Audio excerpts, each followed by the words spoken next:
Hindi pala ako nakapagpan.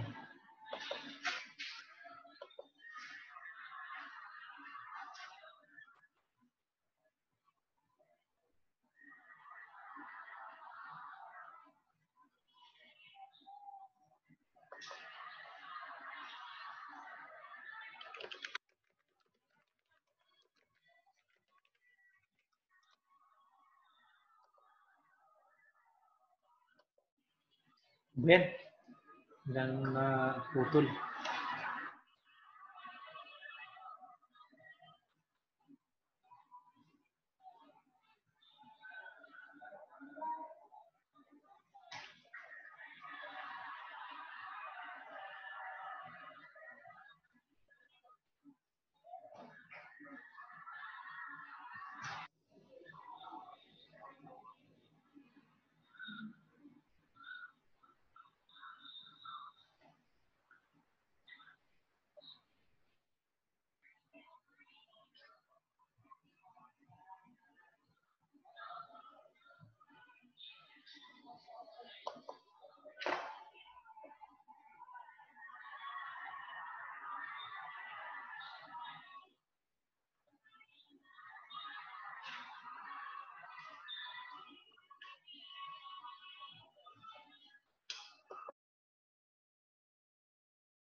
Okay, so tuloy na natin ulit.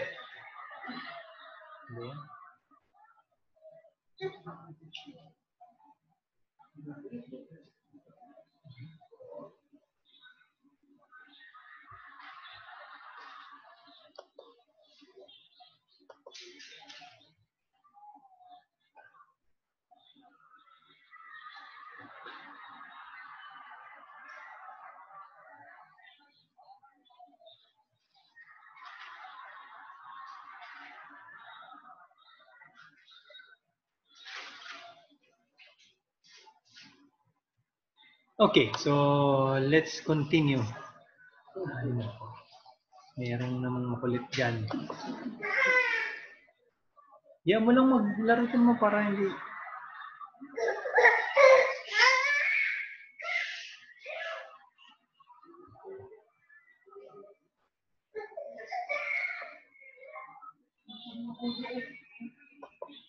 Okay, malinaw ba guys yung huling yung mga examples natin? Okay, itong huling example natin malinaw. May katanungan bago tayo magtuloy sa next example. Baka may tanong. May tanong po ba?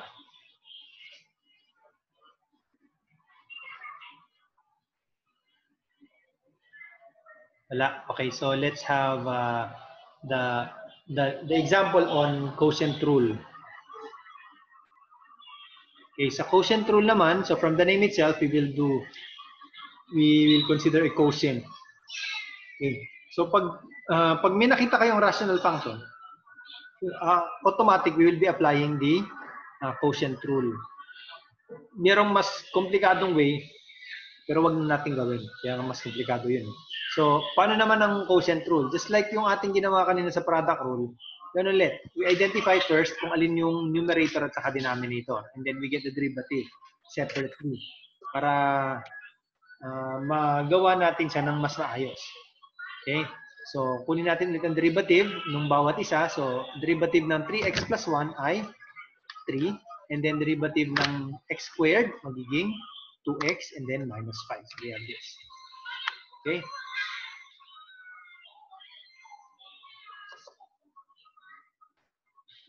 Ano pinindot mo, baby?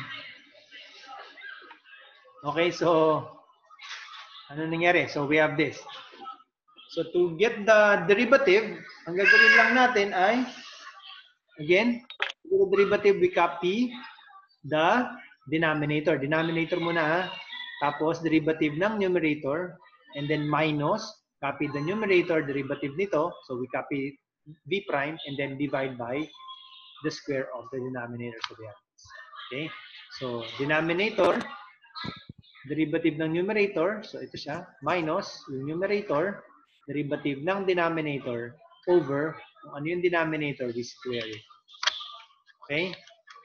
So, is that clear? Malinaw po ba?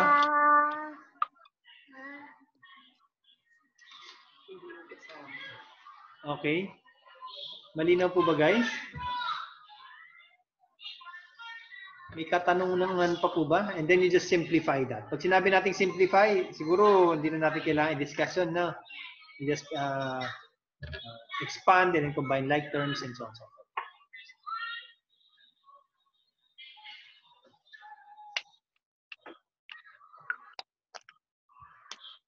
Tanong po ba?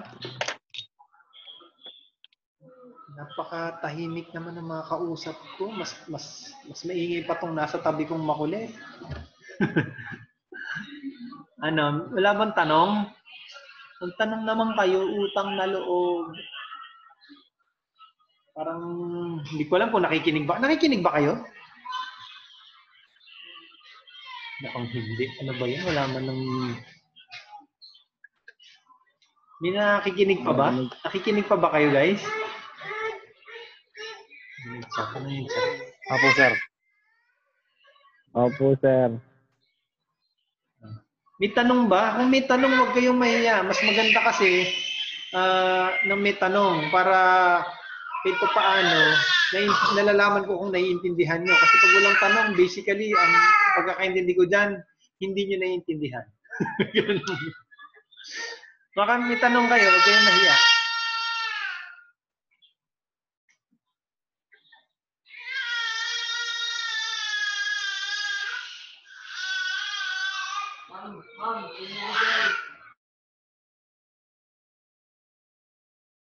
Sir, tinatawag na kayo, sir. Maingay na nga yung makulit dito sa gilid ko.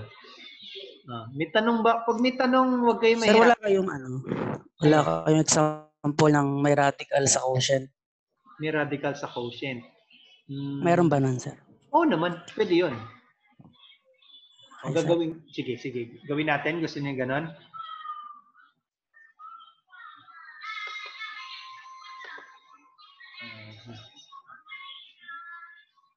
Ito, sakto. Yung next example ko, may radical dun sa quotient ng next example. Nangyari dito.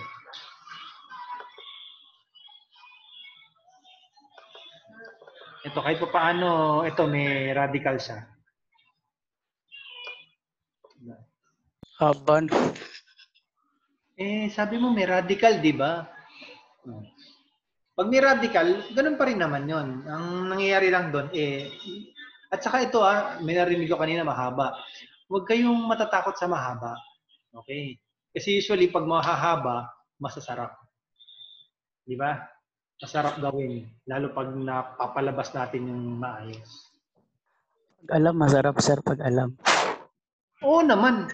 Kailangan yung alamin nyo to, di ba? Madali lang naman to. Okay, so, ganun pa rin naman ang process.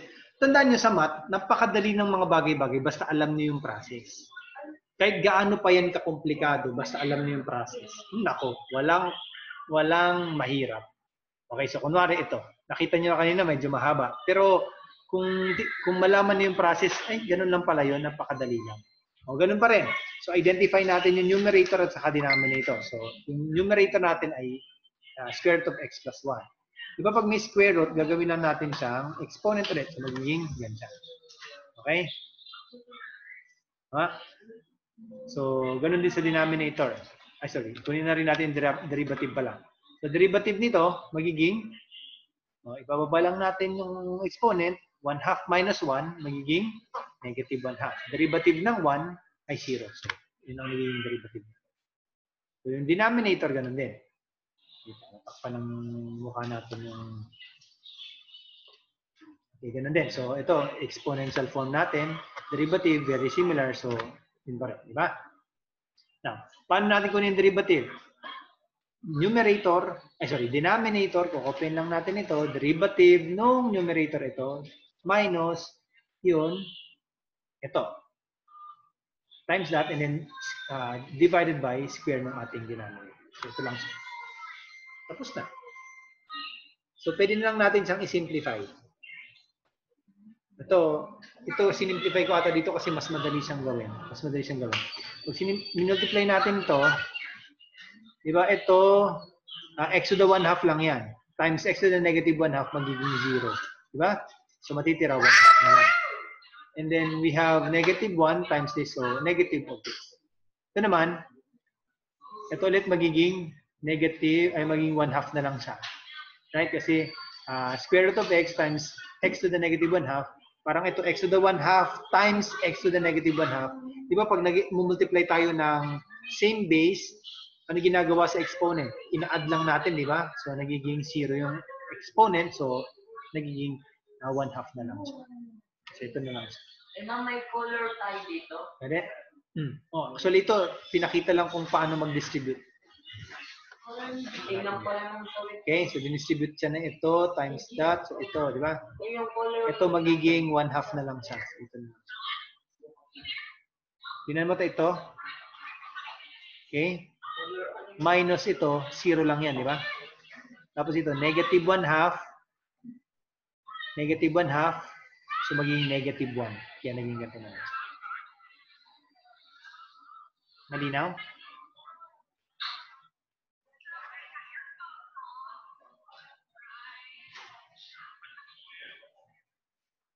May tanong pa po ba?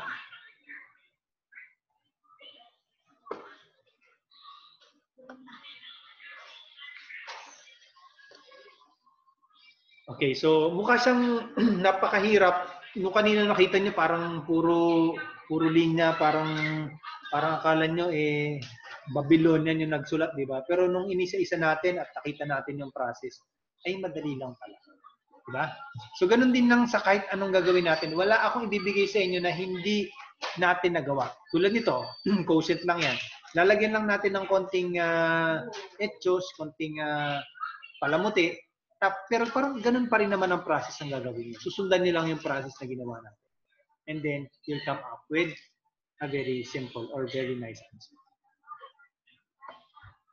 Okay? So, bago ako makalimot, which is what I usually forget. Ba't kumunti na? Pwede ba tayo mag-on ng camera saglit?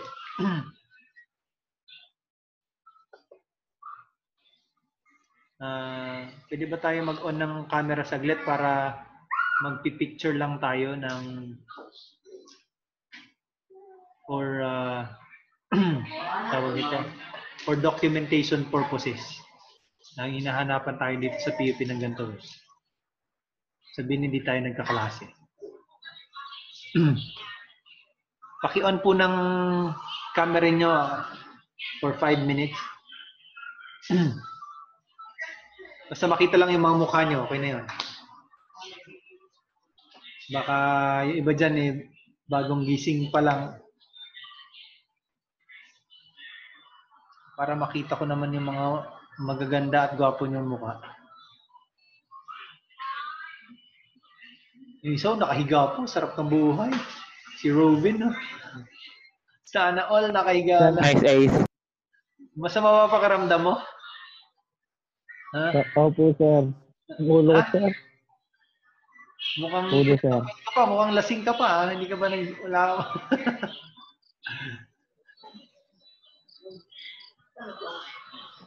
Sana all chill lang. Nasa taas lang po, sir.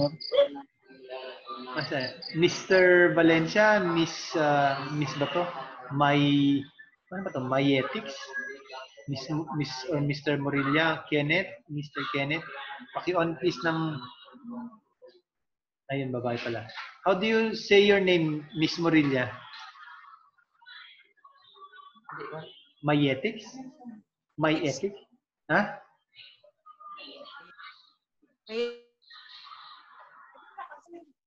Ano daw? Ayan, sige. Mr. Valencia and then Mr. Bilugan, open nga please ng inyong camera. Miss Foster, pwedeng para hindi yung noo lang ang nakikita namin. Yan. Ang ganda pala ni Miss Foster. Oh. Ayaw pakita, eh. Para kita yung buong muka. Ang ganda sa kapopogi niyo pala, oh. Sana all. Ano na nangyari kila Mr. mo? Okay na nga yun, ayaw nila magbukas. Paano nga ba ulit mag-print screen dito sa akin? Wait lang ha, check ko nga.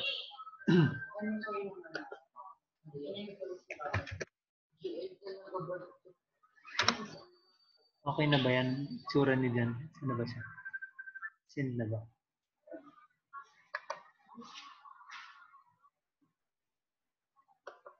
Hello.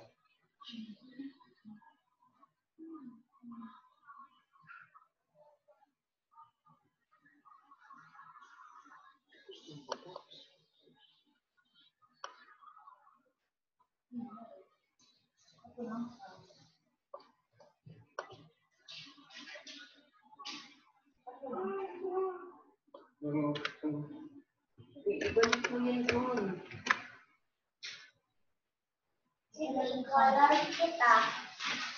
Okay na ba yun? Ayan, okay na. Nakapag-picture na naman ako. Okay na siguro yan. Pwede na yan. So, I think that's it, guys. So, we'll just end the class now.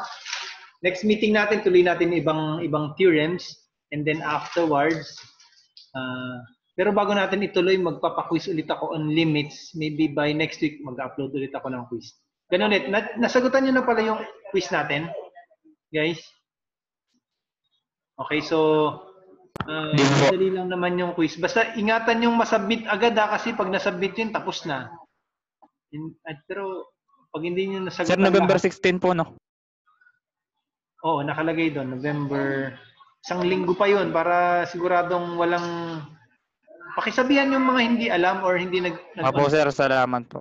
Bakit meron dyan sa gilid mo, Mr. Richard? Ano yung nasa taas mo? Meron akala ko kung ano.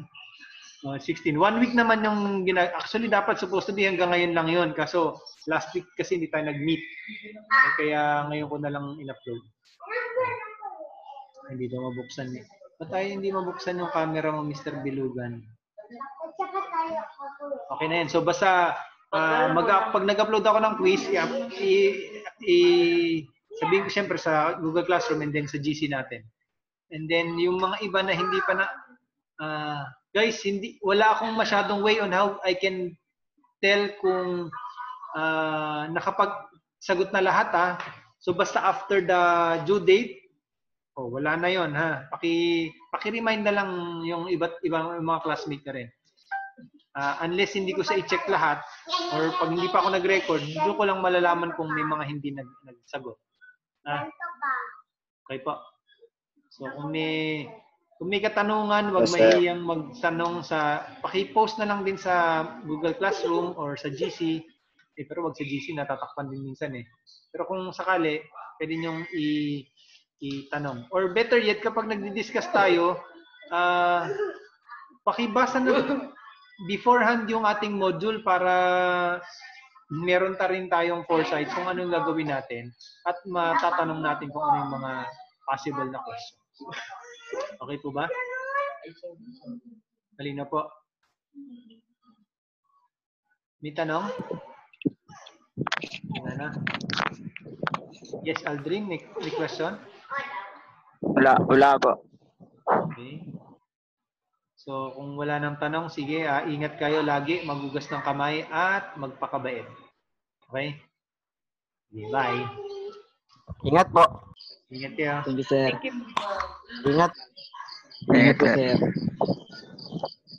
Sir. Ingat.